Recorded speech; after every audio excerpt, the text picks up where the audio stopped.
Hello and welcome to Bizarre Filmings of Greek in Bizarre Places, coming into you today from Clinton, Iowa. But I'll probably be in Marion by the time you read this again. But it is 1 John 2:11 as we begin our fifth week in 1 John going through the Greek. So if you're somewhat adept at Greek, see if you can translate this a little bit longer verse today. And here's my translation. But the one who hates the brother of him in the darkness is, and in the darkness is walking, and he does not know where he's going, because the darkness blinded the eyes of him. Now, I personally think that John has in mind specific people when he says this. We're going to hear about them when we get to verse 19, I think it is. I think they're early Gnostics. Docetus, we'll talk about it when we get to verse 19 next week. It'll be at the end of next week when we get there, Lord willing.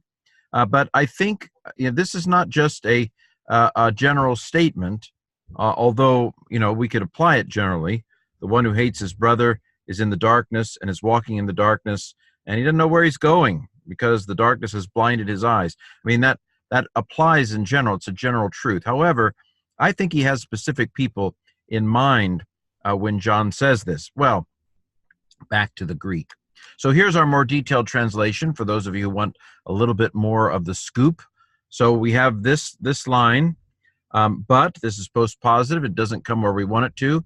We translate it first. But the hating one, the hating, it's a participle. Own, again, hopefully by now you've recognized own as a nominative masculine singular participle. And this is from miseo, to hate, and so it's a present participle. The hating one, we have to come up with something that goes with it. The hating one, the hating man. But the standard way to translate it is the one hating, or the one who hates. More on that in a second. And then we have an accusative endings here. So hating what? Hating the brother of him. The one who hates his brother is what it is basically saying. And then this is a fairly easy phrase. The person who hates his brother in the darkness is, and in the darkness walks. Peripatetics were Aristotle's philosopher. They were known for walking. Anyway, a little side note there, Trivial Pursuit. And not knows where he goes. You don't know. I mean, think of it, in the dark. Well, anybody been in pitch black? I've rarely been in pitch black, although in my house occasionally I have been known to trip over things in the middle of the night. However, that's not important right now. The one who is in the darkness doesn't know where they're going. And so the thing is, a lot of times those who are in the darkness think they know where they're going. This is the great irony. This is the great problem, that those who are in the darkness often think they're in the light, and they don't realize they don't know where they're going. Well, why? Because the darkness blinded the eyes of them, the ophthalmologist of them, the eyes. Augen, sorry, that's German. Okay, so there's our translation. Now let's go into the grammar. Not real hard grammar today, and a lot of it is stuff we've seen several times last week. I hope you're beginning to get the pattern. So this is a participle. It is the nominative masculine singular participle ending, the first ending you learn when you're memorizing participles usually, unless you have some crazy teacher like me, who starts you with cliches like my aunt is an active participle. Anyway, but so this is a nominative masculine singular, and it's from miseo. The epsilon has crashed. We have a police line there. Stand back, there's been a crash here. It's a crash verb. It's a contract verb. The epsilon has crashed into the omega, and omegas in crashes went out over everything. And so we're left with an omega and a police line. So it's adjectival because it has the article on it. And if the participle has the article, use who or that in your translation. So the hating person, the one hating, the one who hates, the one who hates his brother. Okay. Again, not a lot here to look at except peripete O, ace, a. It even looks the same. There's been a crash here too because it's peripateo. The epsilon has crashed into an epsilon. When epsilons and epsilons crash into each other, they form an A, which we have here. There was an extra iota that just was lost in the process of crashing. But there is a crash here. But there's nothing been done to it. All the letters are here. So it's present, active, indicative, third singular. O, ace, a, third singular. Okay. That person who hates his brother is in the darkness and is walking in the darkness. Remember, we have imagery of walking in chapter 1. If we walk in the light as he is in the light, then we have fellowship one with another. Okay, now here we have oida. Oida is bizarre. We say that it's perfect in form but present in meaning. Basically, you're going to translate it as a present tense. And does not know. The root, if you look at the root, you can see id in the middle there. Like video, it means it comes from the same root as see.